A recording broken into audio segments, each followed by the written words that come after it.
Hey everybody, Ann here. Today I am making a 3-gallon batch of apple wine, and I'll put the recipe down in the description for what you need for 1 gallon of wine. And you can double it, triple it, whatever. Put it in a 5-gallon bucket for all I care. But anyhow, here's how I make it. The yeast I'm using is a champagne yeast, and this one packet will ferment up to 5 gallons of wine must. So I'm just going to put it in a quarter cup of water, and I'm not going to stir it because you don't need to. It'll just get going on its own. Look at that. I'm using apple juice to make my apple wine, and I'm using 3-quart jugs, not 1-gallon jugs, because I'll tell you why in a minute. But it has nothing else in it except for vitamin C, no preservatives. You want to make sure there's no preservatives in it. And then I'm going to do the primary ferment in this 3-gallon jug. And in case you're wondering what was in the jug before, well, it was filled with these cheese balls. But Miss Donna B brought it down for me one time, and it was filled with, I think it was toilet paper rolls. Yes, toilet paper rolls, so I can make a bunch of fire starters with it. So let's get this thing started. First off, I'm just going to add 1 of the 3-quart jugs of apple juice down into the primary fermenter, and then I'm going to add 3 pounds of brown sugar. Just a little bit more than 3 pounds, but pretty close to it, maybe like 3.2 pounds of brown sugar. And then to that, I'm going to add a tablespoon of lemon juice because I don't use acid blend. And I'm just going to stir this up. Sometimes people will heat this up to melt the brown sugar, but I just use elbow grease. And look, it is perfectly mixed up, and it looks absolutely lovely. So then I'm just going to pour the second 3-quart jug in there, and then just give it a stir. Really stir it up good, because we want lots of oxygen. And then just add the third one. And you'll see why in a minute here, why I didn't get 3 gallons, because it would be all the way up to the top, and I still got to add some more stuff to it. When it ferments, it bubbles up a little bit, and you don't want it coming out the top. So this is perfect, absolutely perfect. So let's take a look at the yeast. I think it's done. Yep, I'm going to pitch it into my wine must. There we go. And I am going to give it a stir, big time stir, because at this stage you really want lots of oxygen in it, a whole bunch. And I'm just going to keep stirring and stirring until I feel like it's had enough. I think it's had enough, don't you? Then I'm adding a 1.5 cups of coarsely chopped raisins.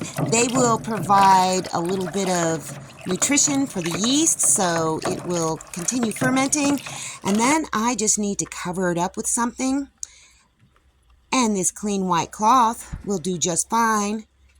And then I'm going to secure it with a rubber band. Yeah, the 3-quart jugs of apple juice work just fine for this 3-gallon jug of apple wine, because you want to give it a little bit of room to bubble up and not make a huge mess out of it.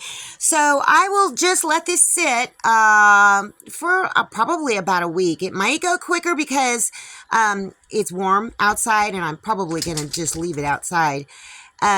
I'll stir it every day, and when the bubbling stops, I will rack it into secondary fermentation vessels, and I'll show you how I do that when it comes time. And look it is already starting to bubble up and ferment. This is glorious. And a day later, it is still fermenting. You can see the little bubbles. And all the raisins have risen to the top.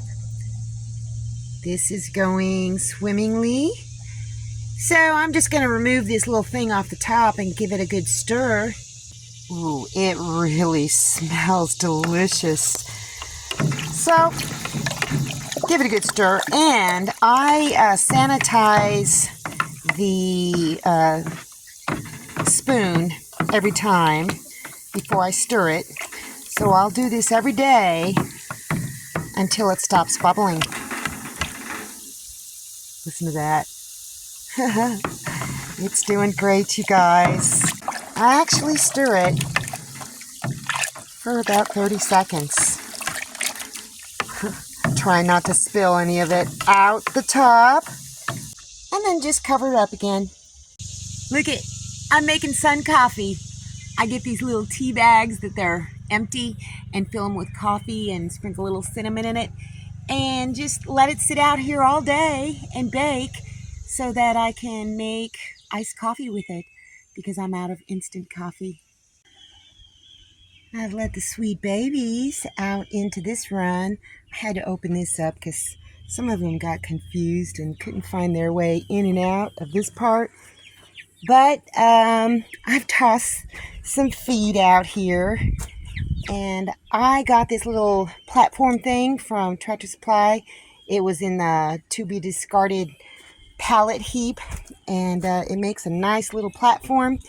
And oh, I see somebody's gotten up on top and done a dookie. But these feeders and waterers from Roosties have been working out really great for this flock. They definitely just get in there, and that's grit. And the water stays much cleaner.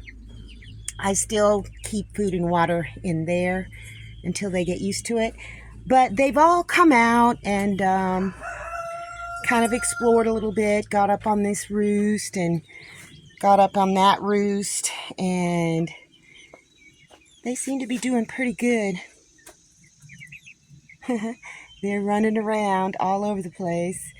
They'd be running around out here if I wasn't in here, but just look at how sweet they are. Oh my goodness. Look at that one. I think that's the smallest one of the cream lake bars. Hello, black copper moran. This one is really, really pretty. Look at how pretty she is. Come on out, girlfriend. But they're all doing really well. And hopefully there won't be too much drama tonight at roosting time. But they're just getting so big.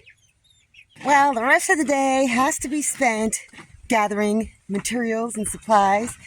So I'm heading over to Mr. Lucas' property right now because he's got some stuff that I want. See that pile of leaves right there? I am going to rake them up.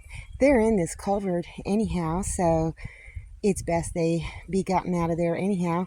And I could use it in the compost bin. I can use it in the chicken runs as bulk material, etc., etc. And pine cones. There's another one. Thank you, Mr. Lucas. You got me a pine cone. Thank you. Well, I got me a nice big bag of leaves and a little bit of wood. Not a whole lot of pine cones, but that's okay. It's been a great day. I got to spend a little time chatting with Mr. Lucas, and he helped me gather pine cones, and we sat out underneath of his porch awning thingy and reminisced about old times. So it's been a good day. Anyhow, that's all I got for you guys today. See you in the next video.